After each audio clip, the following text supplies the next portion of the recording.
Hey friends, it's Teresa here. Welcome back to my channel. Today I have a layout for the Erica Rose design team, and I wanted to have a play with the Happy 4th of July cut file. So happy 4th of July to you. That will be coming up very soon if you celebrate.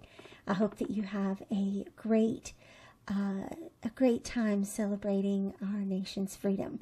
And so what I've done is cut the cut file itself from a lighter blue cardstock, and also the back piece from a darker piece of blue cardstock. And then the letters 4th and July, I pulled those all together in the Silhouette software so that they would print and cut, or not print, in this case they cut as a single piece, which makes it a little bit easier to glue those on the back. And so I'm going to go ahead and glue those down.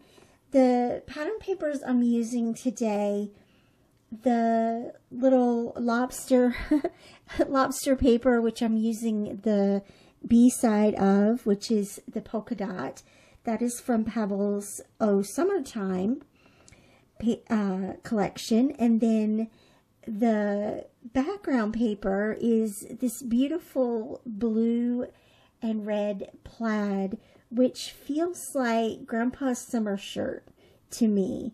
And that's from Fancy Pants Designs from Simply Summer. A couple of years old from these collections, but they work so well for this layout. And I just went into my stash and pulled pattern papers and cardstock colors that felt like the 4th of July to me. And the photos that I'm using here are actually not really specifically 4th of July photos, but they are from our kids playing at an older arcade over here in High Point, North Carolina, and just kind of a vintage feel for this day and this event, and something that we do often on the holidays. And so that is the story for this layout. And then did you notice how I forgot to glue down the happy of and the stars?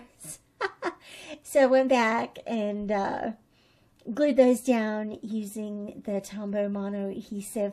Now I know that what kind of glue you use for cut files is definitely a personal decision, but I always like to explain why I use the Tombow mono adhesive.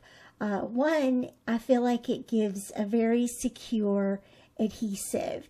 If you use a glue pen, I feel like the adhesive is not as strong on that.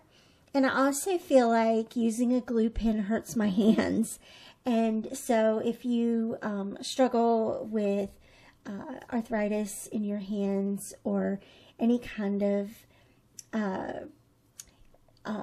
challenge with mobility in your hands, then I recommend this glue. It's thin enough to use for cut files, and it also isn't hard to squeeze. So the other fun thing I wanted to do here was fill in the stars. I always like to find fun little ways to fill in the cut parts of the file, and so I used a variety of enamel dots in red, white, and blue. 2 shades of blue there, 2 different sizes, and had a great time filling those in. They look really cute, but it's also not over embellished, if you will. It maintains a little calmer of a feel. One of the things about this layout, it is for Nick's album, and Nick is our one person in this family who is most definitely a minimalist to the core.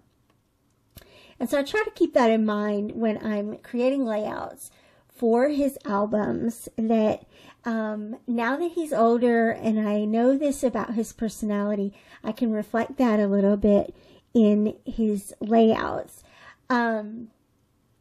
He probably doesn't care either way, but I care, and it's also fun to limit the amount of embellishments sometimes, especially if you're going for a simpler look. And there are still, even though this is a quote-unquote simpler layout for me, there is still a lot going on this page. And so the more you add to it, the more that's going on. What this does is allow the title itself, the cut file itself, to stand out. The photos stand out, and where they're located there at the lower left-hand corner pulls your eye to that corner to say, look here. And then also notice how when I cut those photos out, I printed them here at home on a 4x6 sheet of photo paper. I left space at the bottom of each one and added the labels and the word strips and the little circle bits and the acrylic star there to the bottom of those photos, because I knew that I would want somewhere to put probably a word strip or two and probably a label or two for my journaling. And so the white space at the bottom of those photos, it doesn't even show as white space by the time you get to the end, to the finished layout. It shows as a very simple labels and word strips, just to add a little something there along with the journaling. I added a few more acrylic stars and the date at the bottom, and considering this layout complete. Thank you so much for joining me today. I hope to see you back here again real soon. Bye-bye.